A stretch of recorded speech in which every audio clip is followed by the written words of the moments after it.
دوستان عزیز، فکر میکنم که آخرین جلسه‌ای هست که در خدمتتون هستم. برای همین خیلی سریع میریم سراغ اصل مطلب. یعنی مهمترین تیمی که شما در جام جهانی باید باهاش روبرو بشید. اون تیم چه تیمیه؟ آلمان. فقط آرژانتین.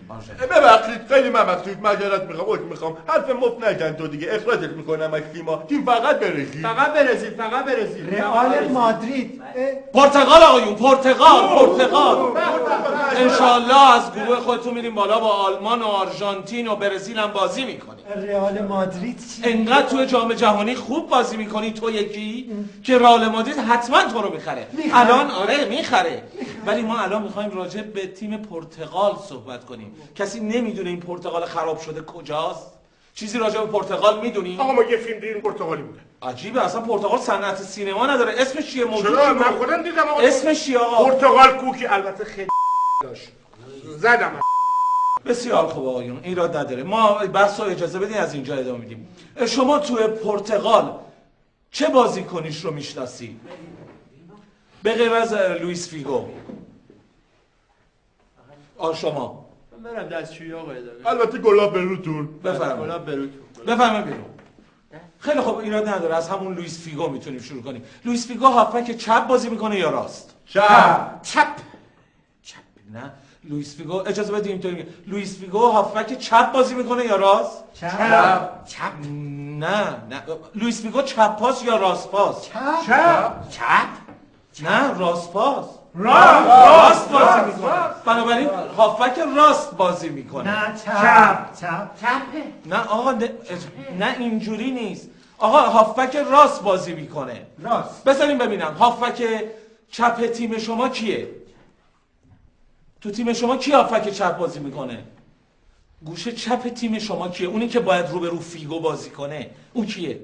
خب البته این حس شما کاملا قابل تقدیر هست. همتون میخواین جلوی مهره کلیدی حریف بازی بکنید، ولی تا اونجایی که من اطلاع دارم هر تیم یک نفر رو داره که در هافبک چپ بازی میکنه. یک نفر رو داره. اون یه نفر در تیم شما کیه؟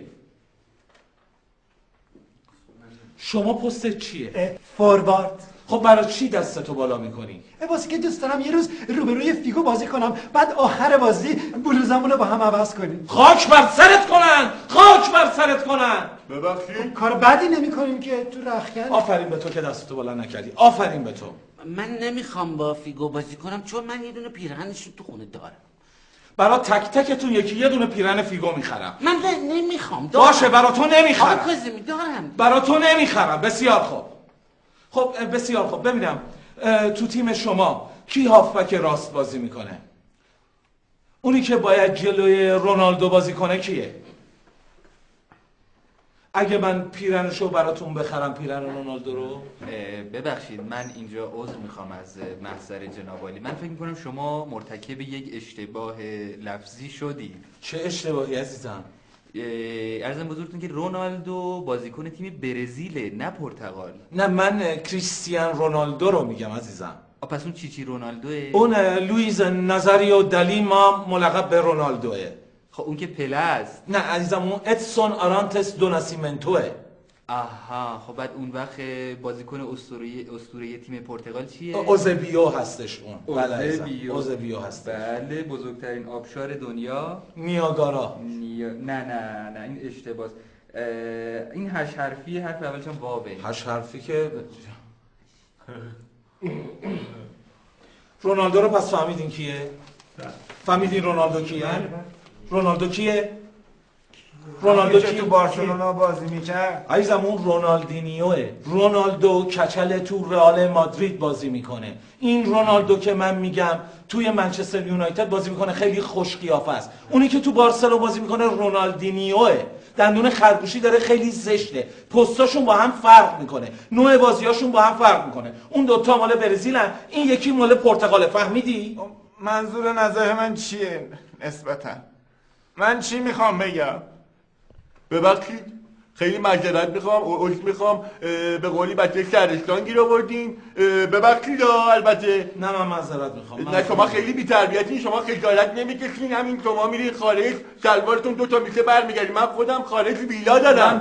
منو ببخشید. ما بحث تکنیکی بازیکن‌های پرتغال رو میذاریم کنار، میریم سراغ تاکتیک تیمی خودمون. خب بچه‌ها، ما با چه سیستمی بازی میکنیم؟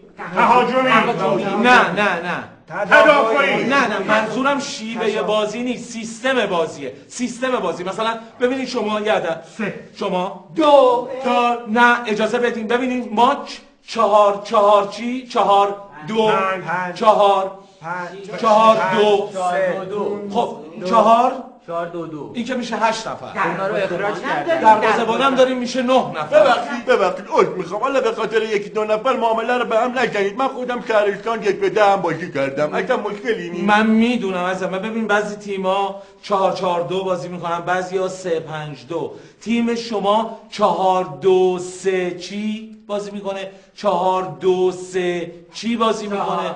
4-2-3 چند تا فوروارد دارین شما؟ یه دونه مسلماً یه دونه فوروارد دارین شما. اون یه دونه چند نفره اون جلو؟ خیلیه، اصلا خودش یه خیلیه. بذار ببینم مگه ایشون فوروارد این تیم ایشون چند نفره؟ ایشون 11 نفره، چون خودش به تنهایی تیمم 11 نفر. سلام علیکم. بفرمایید بیرون.